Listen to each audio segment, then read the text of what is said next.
Tomat merupakan sayuran buah yang sangat digemari oleh masyarakat. Selain rasanya yang enak dan segar, tomat yang merah ini sangat banyak mengandung vitamin A, C, dan sedikit vitamin B. Tomat ini merupakan sayuran buah yang sangat strategis karena selain sebagai sayuran dan buah, tomat juga merupakan sumber bahan baku dari industri untuk bahan baku saus, sambal, dan jus. Tomat ini dibudidayakan di 32 provinsi di Indonesia dan salah satu sentra produksi tomat adalah Jawa Tengah. Dan kota Kabupaten Banjarnegara ini salah satunya.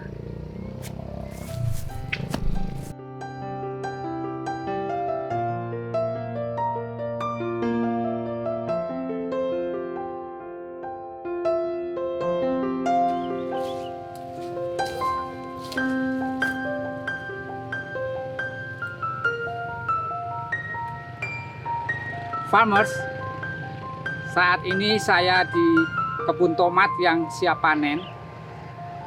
Farmers bisa melihat tomat yang sudah mulai memerah dan besar-besar. Jadi kita akan mengetahui bagaimana tomat dibudidayakan di sini.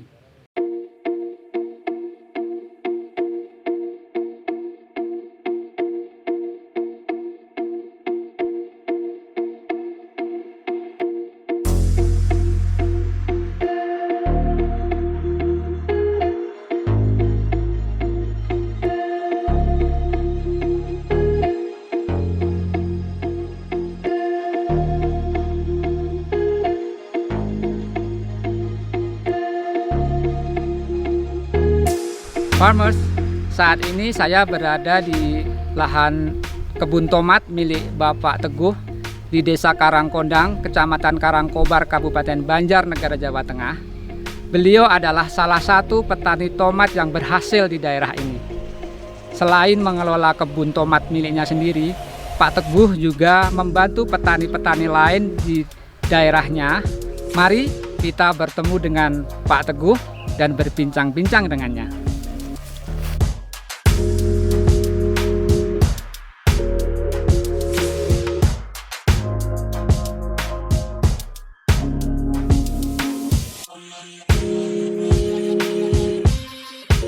Farmers, saat ini saya sudah bersama dengan Bapak Teguh Suprapto, salah satu petani cabai dan tomat yang berhasil di Kecamatan Karangkobar, Kabupaten Banjarnegara, Jawa Tengah ini. Kita akan berbincang-bincang dengan beliau seputar pertanian cabai dan tomat di sini, khususnya tomat di Kabupaten Banjarnegara ini. Pak Teguh, bisa menceritakan kepada kami kapan Bapak mulai bertani, khususnya sejak kapan menjadi petani tomat? Bertani mulai tahun 2000-an. Awalnya saya fokus di tanaman cabai. Terus pada tahun 2005-an saya terus mencoba tanam lebih tambah sampai tahun 2013 saya mencoba tanam tomat dan akhirnya saya bisa panen tomat dengan hasil yang bagus. Ternyata hanya tanaman tomat lah yang bisa menjadi kita punya uang, karena tanaman tomat itu hasilnya per pohon produktivitasnya itu bisa mencapai di antara 2,5 kilo sampai 4 kilo per batang. Jadi bisa 55 ton sampai 80 ton per hektar. Jadi disitulah saya tertarik nanam tomat dan akhirnya sampai sekarang saya tetap bertani tanam tomat. Bapak bisa menceritakan bagaimana step-step dari berbudidaya tomat ini, dari pengolahan lahan sampai panen supaya hasilnya menjadi baik?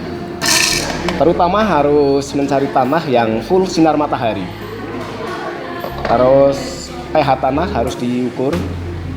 Tanaman yang cocok untuk tomat itu diantara pH di atas 5. Kalau di atas 5 sudah berani nanam tomat. Tapi kalau masih di bawah 5 itu harus ada perlakuan khusus. pH di atas 5 pun tanah harus dikasih kapur dolomit dulu. Setelah buat dan kasar dikasih dolomit, setelah itu dikasih pupuk kandang, terus pupuk NPK, terus kita tutup tanah. Setelah tutup tanah kasih semprotan bio. Kalau bio itu banyak merek, tinggal kita mau pakai yang mana. Setelah itu baru kita tutup mulsa. Pasang mulsanya harus cari kualitas yang bagus, yang kira-kira harganya terjangkau, ulat, lentur, panjang, jadi bisa mengurangi biaya produksi kita. Selama ini sudah beberapa kali mencoba merek mulsa. Itu mulsa apa yang cocok bagi petani di sini dan harganya terjangkau? Dari dulu saya itu udah petani udah lama, itu saya selalu mencoba pakai merek yang lain. Tapi awal-awal itu saya coba memakai yang dari MCP, yaitu saya pakai Cahaya Lumba. Ternyata di situ lebih panjang, ulat, lentur, dan tahan sinar matahari. Terus bisa sampai 4 kali musim tanam, 1 kali pasang mulsa. Jadi dengan mulsa yang begitu, akhirnya tidak harus tiap tanam ganti mulsa. Ternyata saya pasang mulsa 1 kali, paling enggak itu bisa 4 kali tanam. Kendala-kendalanya apa saja yang dihadapi di lapangan? Kendala terutama itu di cuaca ekstrim, karena di sini MDPL-nya tinggi di kisaran 1065 mdpl. Jadi kabut itu sering kali turun. Kabut sering melanda hamparan tanaman tomat. Akhirnya kalau kena kabut biasanya tanaman tomat akan terserang penyakit. Harus kita antisipasi, kita semprot dengan fungisida. Dan kendala yang kedua biasanya itu tidak lain adalah di harga. Karena itu sudah jadi apa ya namanya ya, kalau hasil pertanian itu sudah, kalau hasilnya lagi banyak, overproduksi, harga akan jatuh. Dan kalau lagi kurang, pasokan kurang, harga akan melambung. Itulah salah satunya yang jadi pemikiran kita petani tomat di wilayah Banjarnegara Atas. Bagaimana cara mencari celah biar harga itu stabil. Adakah perhatian dari dinas terkait seperti dinas pertanian maupun dinas perdagangan di wilayah setempat? Kalau untuk tanaman cabai, saya sering sekali merasakan bantuan dari dinas, baik daerah maupun pusat, itu bantuan di tanaman cabainya. Kalau di tanaman tomatnya kebetulan belum ada, hanya di pasca panennya pembantuan alat itu untuk pasca panen. Terus pemasarannya kemana saja? Pemasaran sementara untuk lokalan sampai Jogja, Semarang, dan tembus sampai Cibitung. Apa harapan-harapan Pak Teguh sebagai petani yang sudah berhasil terhadap anak-anak muda milenial sekarang ini? Harapan saya kepada teman-teman petani, marilah kita menjadi petani yang bisa membaca situasi, bisa membaca keadaan. Mana yang lagi banyak nanam harus kita hindari. Mana yang lagi kosong nanam, marilah kita tanam. Harus kita pandai-pandai membaca situasi semacam itu biar tidak terjadi penumpukan panenan,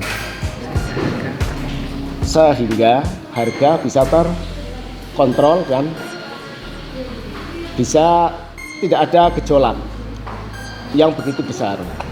Karena harga tomat kadang bisa tembus 6.500 per kilo, kadang bisa jatuh sampai 500 per kilo. Itu dikarenakan pasokan yang tidak stabil. Cara mengatasinya, maksudnya dengan mengatur pola tanam dengan kelompok tani, Itu harus dibeda-bedakan antara kelompok yang satu, kelompok yang lain. Harusnya diatur, jangan sampai tanam yang bersamaan. Jadi nanti hasil panennya bisa berbeda, tidak bisa panen yang bersamaan. Misalkan kelompok satu panen tomat, kelompok duanya panen tomat, itu akan terjadi penumpukan. Harusnya kita bisa membaca situasi seperti itu. Anak muda sekarang hanya beberapa gelintir anak yang tertarik di dunia pertanian. Karena kelihatannya kalau yang namanya petani itu terlihatnya itu petani itu petani yang kurang menarik. Padahal yang namanya petani tidak harus nyangkul sendiri, tidak harus ngolah sendiri. Kita bisa menjalani dengan kita jadi petani, tapi tidak harus bertani sendiri. Jadi kita harus punya tenaga, harus punya manage yang bisa ditata juga.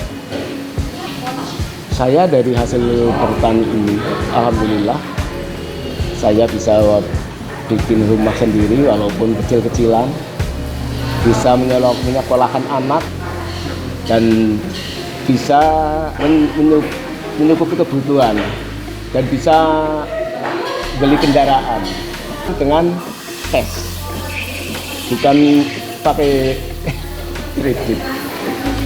itu semua hasil pertanian. Itu semua hasil dari pertanian.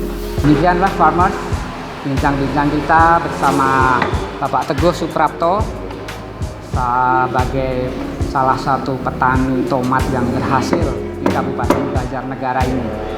Mudah-mudahan Bapak Teguh Suprapto bisa menjadi inspirasi bagi petani yang lain dan juga anak-anak muda milenial zaman sekarang agar jangan takut untuk bertani.